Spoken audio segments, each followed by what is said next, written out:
Alright, today we're having a look at Little Big Cardboard by Galaxy Survivor. Alright, so here we are in Little Big Cardboard by Galaxy Survivor, and we've looked at a number of their levels over time in a number of different series, and I've always been a fan of their presentation and how they've set things up and how just the visual aspect of the levels, but also that they also tend to be really quite fun, really quite charming and endearing. Oh, that was danger. I did not notice that at all. That maybe I should have been paying more attention. I'm not sure where that is. But also not simply that the levels are nice looking, but they do tend to be fun and engaging as far as gameplay as well. So when I saw this level pop up, Punky Girl had taken a look at it, or Pinky Girl? Oh god, Letta on Twitter. Hi. Had taken a look at it and I said I really want to take a look at this myself. So here we are, and it is living up to Galaxy O's general potential for levels. It's a lot of fun gameplay so far.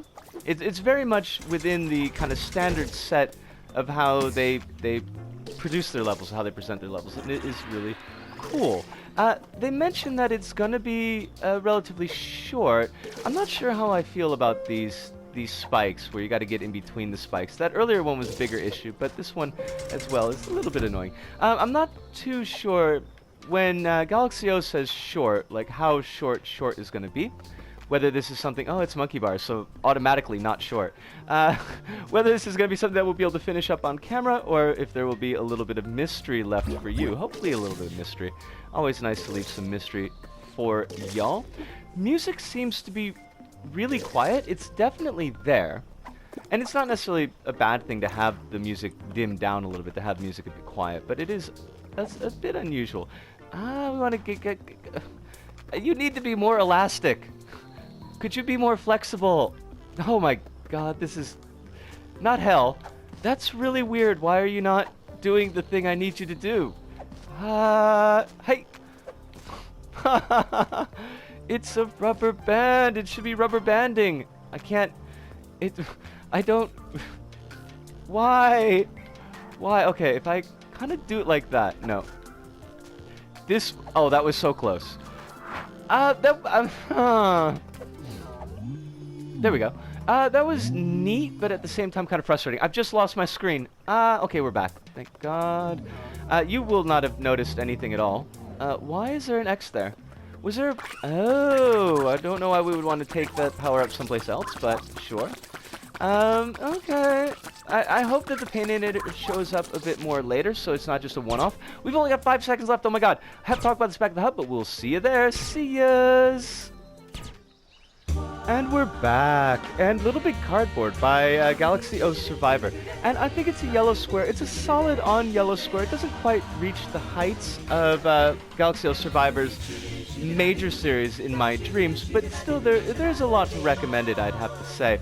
Now, as I mentioned, kind of as a contrast to the In My Dreams series, and we looked at In My Dreams back in Little Bite-Sized Planet episode 052. I'll also look way back in, I think season 1?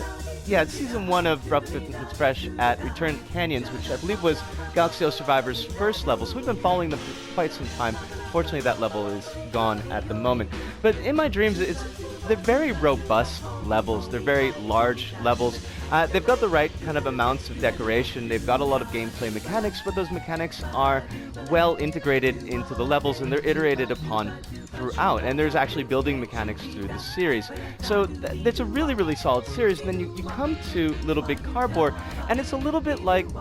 If you've been following a writer, if you've been following an author, and you know them mostly through kind of novel works, very long-form works, think like Stephen King, for example, and then you pick up for the first time a book of short stories, and the disconnect between what you're expecting from the longer works and in this much more stripped down kind of short story version, and that's really what Little Big Cardboard is.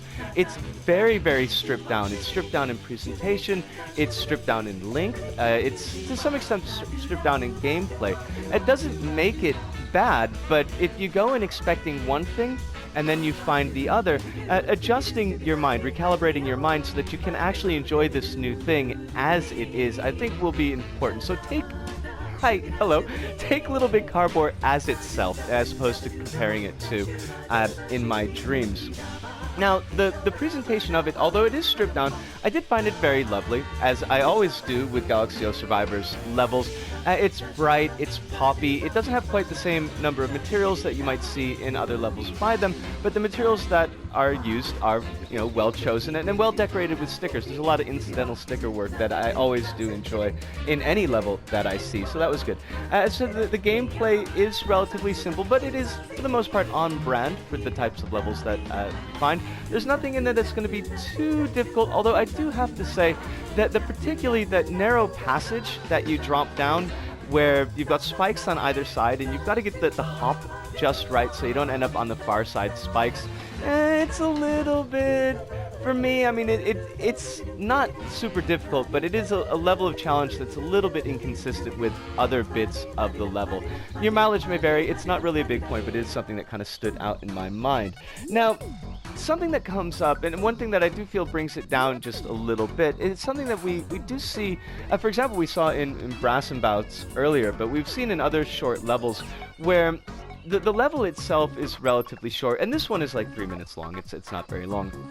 But there are a lot of different gameplay elements that are introduced in the level, and because of that, none of those gameplay elements really have enough time to breathe.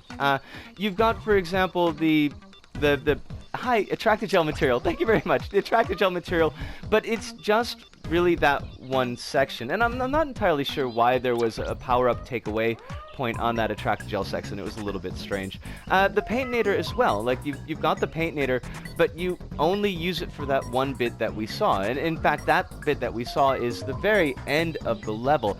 I think that it's not so much that the level is short, but choosing one of those extra elements and focusing on that throughout the entire level would still give you time to kind of build on those elements without making the level overlong. To have all of these disparate elements all together, it feels like you don't really get enough out of anyone individually. So that was a little bit of a shame, and that was one reason why I did pull it down just a touch. There was one kind of strange thing that showed up, and I didn't really get, but the scoring in the level, the high scoreboard in particular, this time around, I picked up every score bubble that I could see. I tried, although they're placed in a way that you can't really get score chain bonuses, multiplier bonuses, on those bubbles.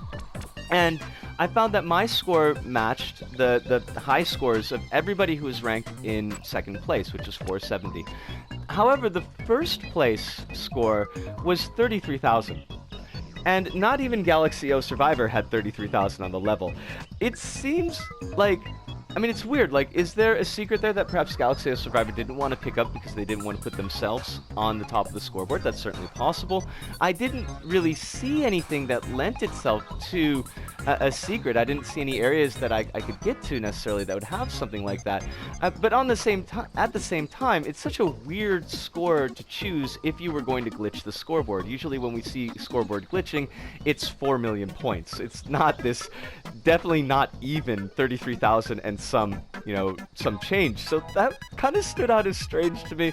Maybe there is a secret in there. Search it out, see if you can find it. And if there is, let me know in the comments, because I'd love to know what was going on with that. All in all and overall, I really did like this level an awful lot, and the length of the level slots it into quick playlists a lot better than the In My Dreams levels, because those, as I said, they are quite beefier. But if you have the time, definitely go through all of Galaxy O Survivor's levels. I think they've got about 19 up, and they're all of consistently high quality. And I wonder what happened to Return of the Canyons. Maybe they stripped it down because it was an early level and they wanted to make space for new levels in the future.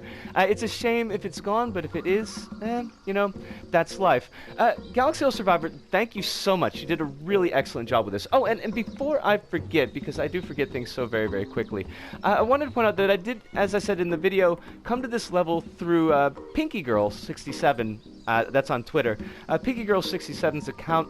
She uploads videos a lot more often than I do, and she gets a pretty good range of different level types. And sometimes I feel a little bit strange if I should be grabbing levels that I see from her, but this one looks so good that I wanted to take a look at it. But if you're not following them already, give them a follow, and they may point you, or she may point you, excuse me, she may point you in the direction of some levels that you might want to play.